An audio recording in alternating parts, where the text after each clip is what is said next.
cream puffs, cows, and purple ribbons, what do they all have in common? Well, to me it means it's fair season.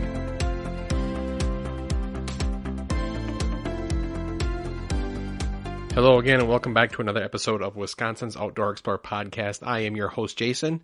It is fair season. It's one of my favorite times of year. Fair season usually coincides with kind of the summer winding down, but it also means the end of a lot of hard work for a lot of young kids in the state. And our house has been busy for the last month finishing up projects that my daughters have decided to show at the fair, and with projects that my wife and I have also decided to take this year for the fair.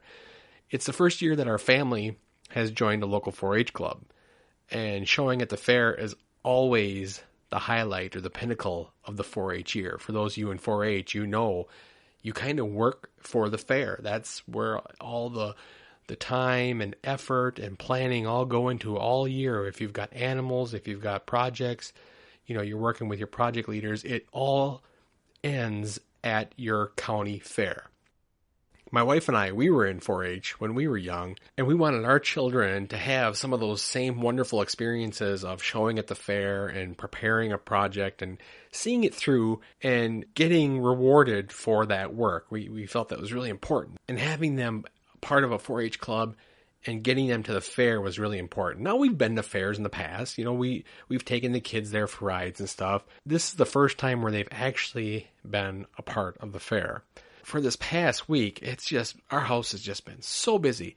We started the week early by getting the finishing touches put on projects, on getting pictures mounted and just making sure all the tags were where they belonged for the entry fee. And it was kind of a lot of fun. My wife and I were stressed about getting it all ready and getting it done, but at the same time, it kind of sparked some nostalgia from our youth of when we used to show at our county fair. The fair we go to is Wisconsin Valley Fair here in Marathon County. It's a great fair. It's got lots of animals, it's got rides, it's got concerts. It's what you would expect from a fair.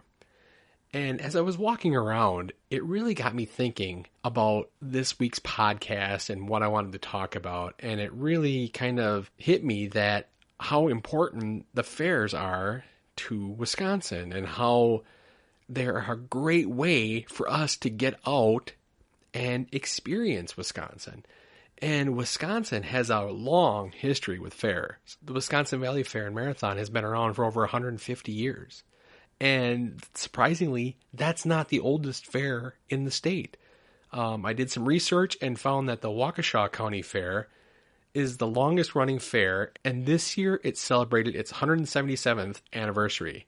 And the first state fair was in 1851. So when you think about it, that's a lot of show cattle and a lot of fair food coming out of this state. And one of the things that I really love doing is I just love walking around the fairgrounds. And what better way to spend a beautiful summer day in Wisconsin than to walk around the fairgrounds, look at all the projects, check out all the animals, and you really get a sense of what Wisconsin is all about when you visit a fair. And it also reminds me of a lot of the great things the state provides. I mean, think about the fair as a whole. You're looking at the upcoming youth of the state working hard to wash and trim and prep their livestock so they can win that best of show. You're having kids bringing bundles of corn to show off, and there's just a lot of Wisconsin pride in all these projects. I wanted to share some thoughts about why I think it's important for us as Wisconsinites to continue to get out and support these fairs. And honestly, they are a great way for us to get outside and explore. It's a great way to just put the phone away and just interact with our neighbors. So that's what I want to talk about today. I want to talk about some of my favorite things about the fair and encourage you to get out to the fair. If you don't show at a fair, you know what? Just go for the food. I mean, the food alone is worth it. So let's jump right in here and let's get started.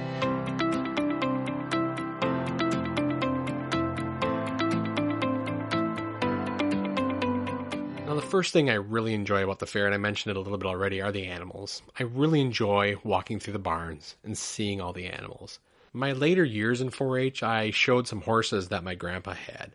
And it was a lot of fun, but it was a lot of work. I started working with them as soon as school was out in May, and it was pretty much every day all summer long I would go out there. The only time I probably wouldn't work with them is if I was helping them bale hay. So I really know how much time and work goes into preparing these animals. And it wasn't just about working with the animal and walking the animal around. It was getting that animal used to bathing and clipping and trimming and really being detail orientated about how well you cared and groomed these animals. And the time and patience that these exhibitors put in these animals to get them ready, it still amazes me. It still amazes me that I did it. Another thing I'm always impressed with is watching these kids are walking around these, 1,500 pound plus cows with nothing more than a rope. And that's just always impressed me. And it always has impressed me the composure that these young exhibitors have. But the fair is more than just the cows. It's also rabbits and pigs and sheep and horses and poultry, chickens and ducks. And all the work that goes into caring for these and prepping these animals to be handled by judges it's really kind of an impressive feat when you think about kids and how much other things that they have going on, that they still can spend the time to work with their fair animals. And when you walk through these barns, it's more than just that even. These kids are also working on their displays around their pens and cages. They have, themes usually that they work around with their 4-H clubs, and it's a lot of work for them, but you can really tell these kids love what they're doing and really care a lot about their animals and a lot about their displays. And to me, it's just a great representation of all the hard work and pride that all Wisconsinites put forth every day. So make that one of your destinations when you get to a fair, is just walk around the barns, walk around where the animals are kept, and really look at how well kept these animals are and how well trained they are. It's pretty impressive when you think of 10-year-olds and 11-year-olds working with these animals to do this.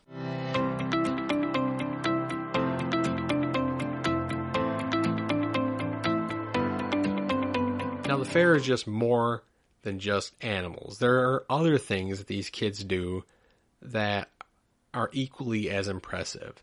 My kids don't show animals, but there are other things they can do, like photography and sewing and crafts, and my oldest daughter got into vet science. And now they even let kids enter Lego creations, which is kind of cool because it was something that I couldn't do when I was in 4-H. Again, it's always fun for me to walk around and see what these kids are doing and some of the work that they're putting in. I mean, there's still woodworking projects that kids are working on, and it's really neat to see those merit awards, the Purple Ribbon Award winners, because the work and craftsmanship that they put into some of these projects is just amazing. It really makes you smile when you think about how much time and effort goes into these projects and how proud these kids must be when they see those ribbons.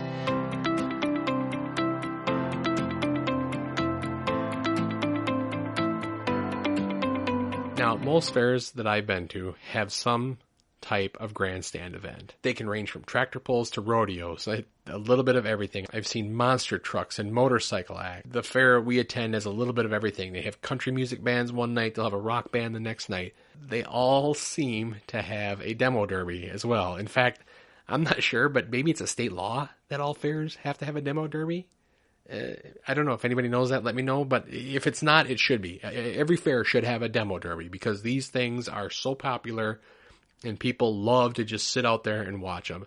And to me, that's what makes grandstand events so cool, that you sit outside and you're enjoying a concert, or maybe you're enjoying a draft horse hitch. You're in the height of summer, and there's really no better place to be than enjoying some entertainment. And the great thing about some of these fairs is you pay your gate fee to get in, and you can get to the grandstands. You don't have to pay for the grandstands. Some of them do charge separate for grandstands.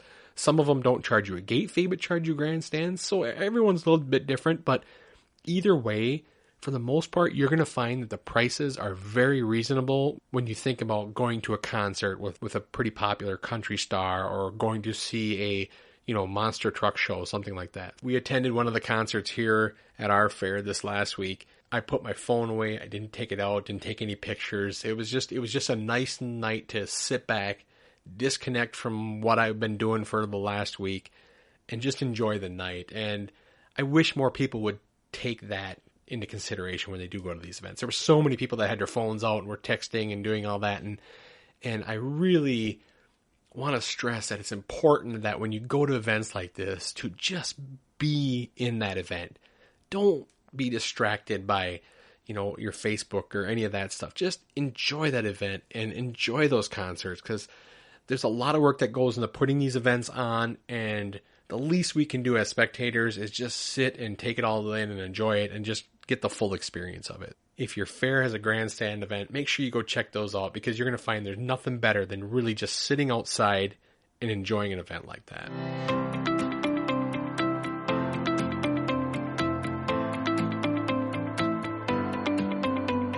If my kids were doing this podcast, their biggest thing would be the carnival rides. They love the carnival rides, and I guess, when I was a kid, I was the same way. Now, I'm at the age where I don't do rides anymore, and I don't do the games anymore, but it's always fun to take the kids on some of the rides and watch them enjoy the moment. And I always think the carnival rides are a lot better than them sitting at home with their face in a tablet or a kid, playing on a phone. There is some value to these carnival rides. I know they get expensive. I know they can be really pricey, but think of the alternative of what they might be doing or could be doing instead of, enjoying a little bit of time screaming their heads off on a tilt-a-whirl. So don't be afraid to let your kid, take a few rides and spend a little money. And I think you're creating more memories there than you are anything else.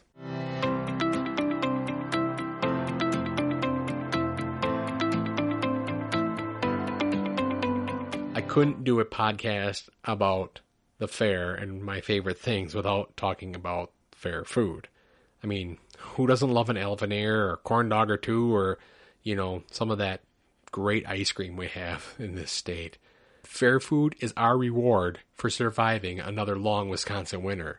Indulge yourself and eat the tasty treats that the fair has to offer.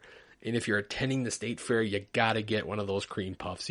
I think that should be a state law as well, that you have to have a cream puff if you go to the state fair. So enjoy the fair. It's about celebrating all the hard work that we put in each year to make this state go. It's a lot of farming. It's a lot of celebration of farming, and we should celebrate that. Go out and support your local fairs.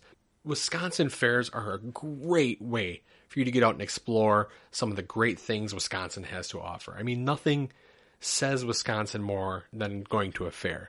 I mean, it's an opportunity for you to get outside, enjoy some beautiful summer weather, enjoy some delicious food. You'll appreciate all the hard work that goes into the exhibits from these kids.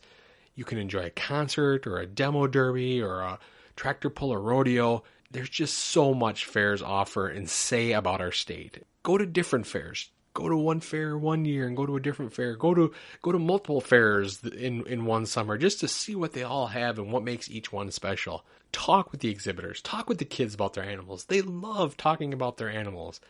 And you're going to learn really quickly how proud they are to have their animal there and to have that blue ribbon with their animal. And they should be proud. There's a lot of work that goes into these fairs for those kids, and to be rewarded the way they are is just awesome. So whether it's a county or a state fair, visiting a fair is a great way for you to be one of Wisconsin's outdoor explorers. Thanks again for joining me in this week's podcast. I am your host, Jason, and I will talk to you again next week. Thanks for listening to the Wisconsin's Outdoor Explorer podcast. For more great information about being an outdoor explorer, visit our website at wisconsinsoutdoorexplorer.com.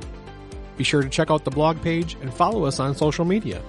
And don't forget to subscribe to this podcast wherever you listen to your favorite podcasts.